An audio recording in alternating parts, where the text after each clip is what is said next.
Servant دوست تھے, میرا ایک لیکچر تھا. لیکچر جب ختم ہوا تو ساری آڈینس رونے لگ پڑی, سول سوسائٹی بھی تھی. میں لیکچر دیے نہیں, ایک ایکٹیویٹی صرف کروائی. میرے دوست کہنے لگے مجھے آج سب سے زیادہ ڈر لگ رہا تھا شاہ صاحب کہ آپ کو لیکچر جن کو دینا ہے وہ تو 8-8 سال کے بچے ہیں, آپ ان کے لیول پہ کیسے آ گئے؟ میں کہا اللہ نے مجھے سمجھانے کی اگر صلاحیت دی ہے تو میرے لیے 8 سال کا بچہ 80 سال کا بابا برابر ہے.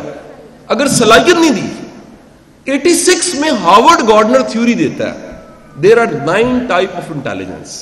ذہانت کی کتنی قسمیں ہیں؟ 9. اللہ نے ہر ایک کو ذہانت مختلف دی ہے. ہمارا جو ایگزامینیشن سسٹم ہے وہ ٹوٹل غلط ہے, رٹا چیک کرتا ہے صرف. یہی وجہ ہے کہ ایمانداری پہ ایسے لکھنے والا خود ایماندار نہیں ہوتا. ٹائم, وقت کی قدر پہ مضمون لکھنے والا وقت کی قدر نہیں کر رہا ہوتا. ہم رٹے لگاتے ہیں, نمبر لیتے ہیں, جی پی اے سب کچھ ہوتا ہے, ہمارے پاس سکلز نہیں ہوتی, ہمارے پاس ویلیوز نہیں ہوتی, ہمارے پاس گرومنگ نہیں ہوتی. آپ سب سے میری گزارش ہے, جو والدین بیٹھے ہیں, ٹیچرز بیٹھے ہیں, خدا کے لیے پہلا لیسن تھا شاباشی, دوسرا لیسن ہے بچے کا ٹیلنٹ دیکھیں, اس ٹیلنٹ کے مطابق اس کو رستہ دیں. ڈھونڈیں آپ کے بچے میں صلاحیت کیا, اس کو سنیں.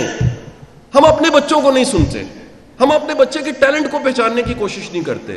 بچہ چھوٹا سا ہوتا ہے, وہ چیخ چیخ کے کہہ رہا ہوتا ہے ابا میرا ٹیلنٹ یہ ہے, وہ اپنی باڈی لینگویج سے بتاتا ہے, وہ اپنے انداز سے بتاتا ہے. مثلا میں یاد کرتا ہوں تو دوسری کلاس میں جب میں نے واقعہ سنا اسلامیات کی کتاب میں حضرت عمر کے اسلام قبول کرنے کا, اور یاد کرنے کے بعد میں اپنی امی کو سنا رہا تھا, میری والدہ رونے لگ پڑی 2 کلاس میں.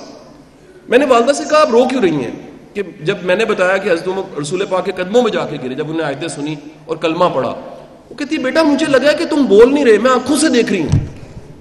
تو ڈاٹس اگر جوڑیں تو آپ کے ٹیلنٹس کے ڈاٹ بچپن سے ہی کہیں نہ کہیں نظر آتے ہیں, ان کو جوڑ کے آپ ایک تصویر مکمل کر سکتے ہیں. So, going to close with this sentence, اللہ شاباشی دینے والوں کو سلامت رکھے. اس معاشرے میں کرٹیسائز کرنے والے, ڈی موٹیویٹ کرنے والے بے شمار ہیں. اس معاشرے میں تھاپڑا دینے والے, شاباشی دینے والے بڑے تھوڑے ہیں. اللہ ان کو سلامت رکھے, اور اللہ ان کو بھی سلامت رکھے جو آپ کو ویلڈ کرتے ہیں. ایک مومنٹ ہوتا ہے جس میں کوئی ویلڈ کرتا ہے, جو آپ کے کندھے پہ ہاتھ رکھ کے کو کہتا ہے کہ تو رکنا کوئی نہیں ہے, تو بہت آگے جا رہا ہے. اللہ یہ ویلڈ کرنے والے اس معاشرے میں بڑھا دے. یقین کیجئے اس ملک جیسا ملک نہیں ہے, اس قوم جیسی قوم نہیں ہے. بڑوں کی لڑائیوں نے ہمیں خراب کر دیا. جن گھروں میں میاں بیوی کی جھگڑے ہو رہے ہوتے ہیں نا, ان گھروں کے بچے نشہ کرتے ہیں, ان گھروں کے بچے جو بائی پولر ہو جاتے ہیں, ان گھروں کے بچے obsessive compulsion disorder کا شکار ہو جاتے ہیں.